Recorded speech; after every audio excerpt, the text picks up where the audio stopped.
Find the slope of the tangent to the function la la la. Okay, so we know a formula for the slopes of tangents, and we're getting used to using it, I hope.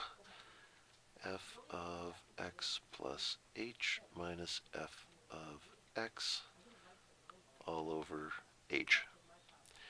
F of x is given. It's x cubed minus 3. F of x plus h we get to work out, and it's a bit of a hairball for this one. It's going to be x plus h cubed minus 3, which you get to expand out. Now, when you do that, you get, I'll just write this completely, you get x plus h to the third power minus 3. I'm going to leave one of these alone and FOIL the remaining two. So foiling these two, I get x times x times h twice, and then h squared, and then we have this minus 3 waiting on the end.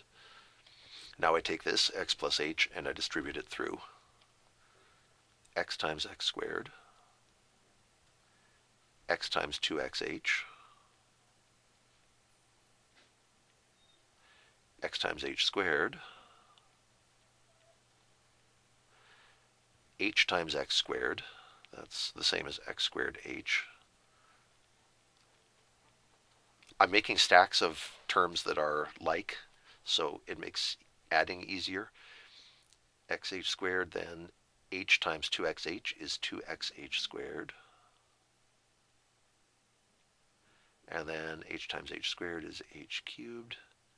And finally, we have our minus 3. So now when we total all this up, x cubed plus 3x squared h plus 3xh squared plus h cubed minus 3. Whew. If you remember the binomial theorem or Pascal's triangle, this 1, 3, 3, 1 part probably didn't surprise you. You might have seen that coming.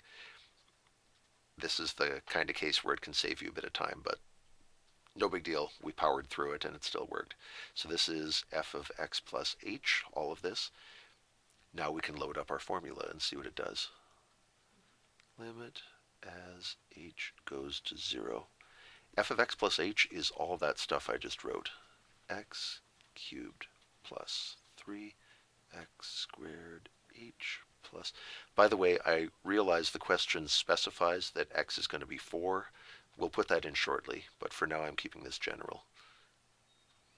If we get a sudden urgent message that x is supposed to be 48 instead, we'll be ready because our formula isn't designed for a specific value of x. It can handle any x.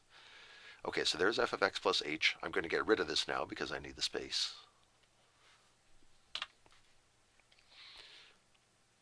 Minus f of x, which is relatively simple. And all that is over h. Okay, anything clean up? I see x cubed minus x cubed. Those can go. I see a minus 3 and then a plus 3 once you resolve the signs here, so those can go. That helped a bit. So now we have the limit as h goes to 0 of 3x squared h plus 3xh squared plus h cubed all over h. And all these terms are divisible by h, so let's go. Limit as h goes to 0.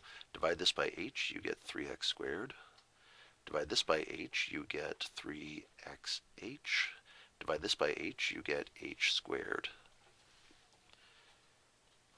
So this is our slope. Or this is most of the way to our slope. Another thing we can do is the limit says h goes to 0 now. Well, if h goes to 0, this term vanishes. This term vanishes because it has an h in it, and it turns out our slope, I don't even need the limit part anymore, our slope is simply 3x squared.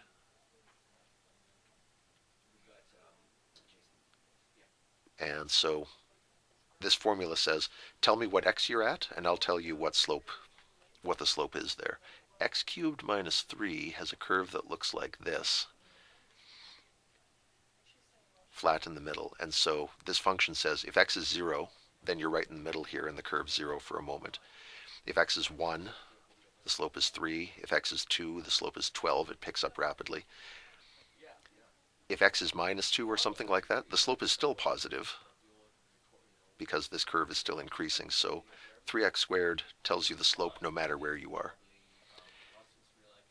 They specify that x equals 4, and so our slope there is going to be 3x squared, which is 3 times 16. The slope is a whopping 48. Cubics climb fast.